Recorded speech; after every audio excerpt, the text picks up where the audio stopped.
Ascension News, the challenging path of the Holy Christ Light.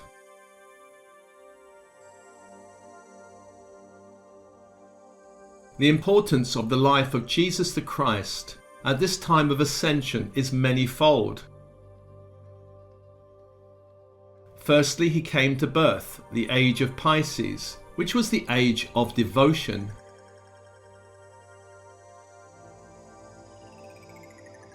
Many Christians still relate to the symbol of the fish and yet have little understanding of its astrological meaning.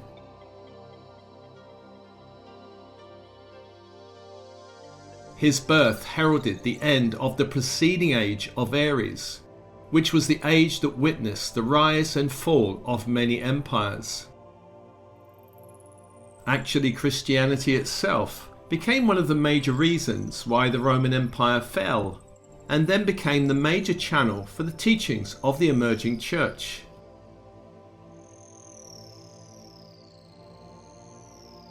The age of Aries began with the commandments given to Moses on Mount Sinai some 2,000 plus years before.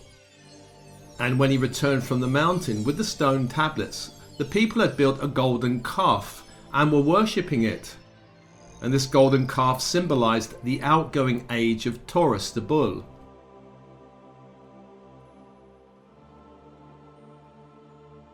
Jesus the Christ also spoke about a coming time at the end of the age of Pisces, and he told his disciples to look out for a man carrying a jar of water, the symbol of the next age of Aquarius.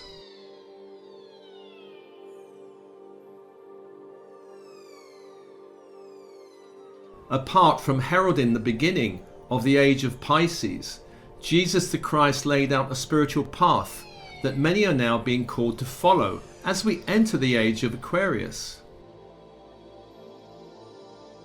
This does not mean we have to journey to distant lands or enter some monastic setting. Rather, it reveals an archetypal journey that has a beginning, a number of stages, and a final conclusion. And at this point, I want to reassure you, this does not mean the path is going to lead you to some doom and gloom scenario.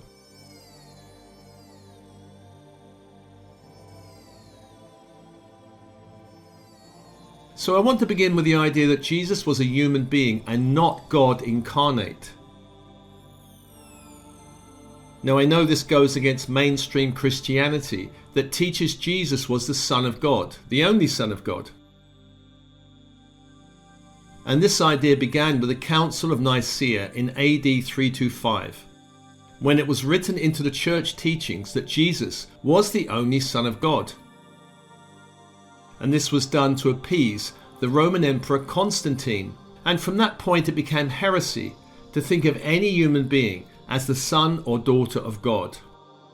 And thus began a major distortion in the church's teachings.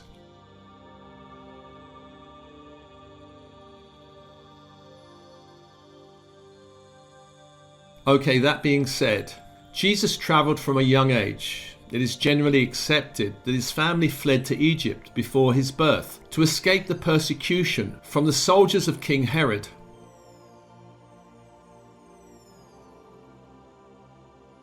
Later, it is believed he travelled as a young man to the east to embrace the wisdom of the Buddhas in India, Nepal, and Tibet.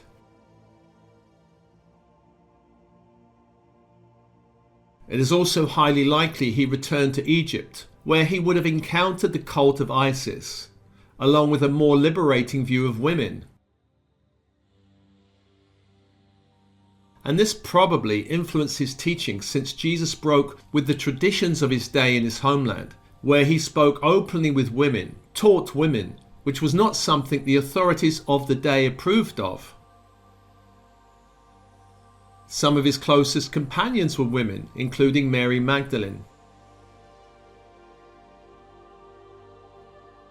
And his relationship with Mary Magdalene was much closer than the later church wished to accept. She was his wife, and she was the true Holy Grail, carrying the bloodline of Jesus. Please know that this path has no relation to gender, since both men and women and all gender identifications can be called to this path, and all have an equal connection to the guiding holy light.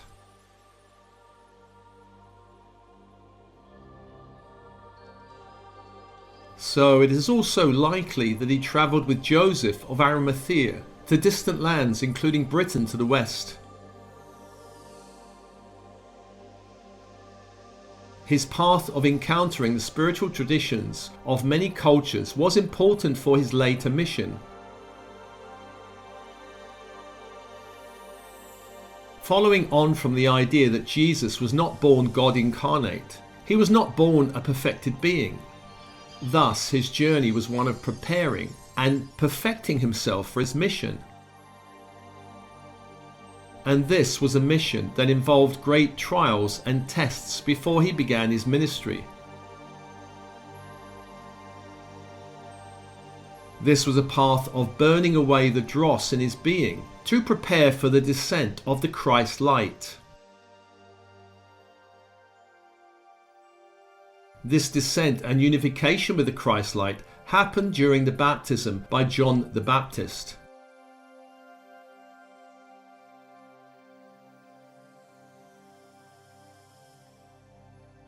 Now, how does all this relate to this current time? Well, many now are turning away from traditional religious teachings to go within to connect with a higher light, a higher intelligence. They are following the path of the reunification with the higher self, which could be called the God-Goddess within. This reunification opens the way for a greater connection to one's guides and angels, and also other forms of help from other realms.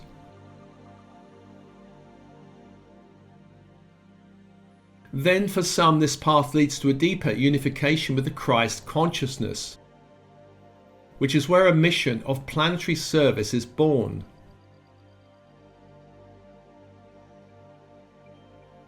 Many channels, teachers and healers are now being called to the Christ light at this time of ascension. For those who are following the path of the Holy Christ light, there will be many trials and many tests, because many in this world oppose that light and what it represents. There are forces that seek to interfere with such a mission, even openly attack it, both on the inner planes and in the outer world. Many in positions of power in this world are aligned with dark intent and dark forces. Because of this, you will need to constantly cleanse your energy field and strengthen your connection to the guiding light. Please know that your truth will be opposed, denied, and obstacles will be placed in your way. The stronger your mission of carrying this light, the stronger you will feel rejected or opposed by the conventional 3D world. There will be ignorance and perhaps malicious intent. There can be criticism, judgment, rejection, betrayal, and abandonment. However, none of this is there to stop you.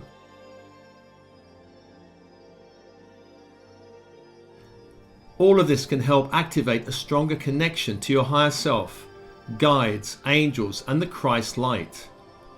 And here I am speaking from personal experience.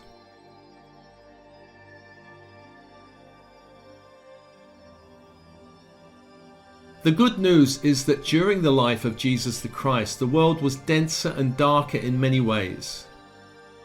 And now we are entering a new age of light, and this has changed everything since the light is now in the ascendance. This means that no matter the trials, no matter the testing, no matter the opposition, you are supported by the universe and your path will be ultimately victorious. You are here to radiate a new light into the world, a new frequency of hope, healing, freedom, and transformation.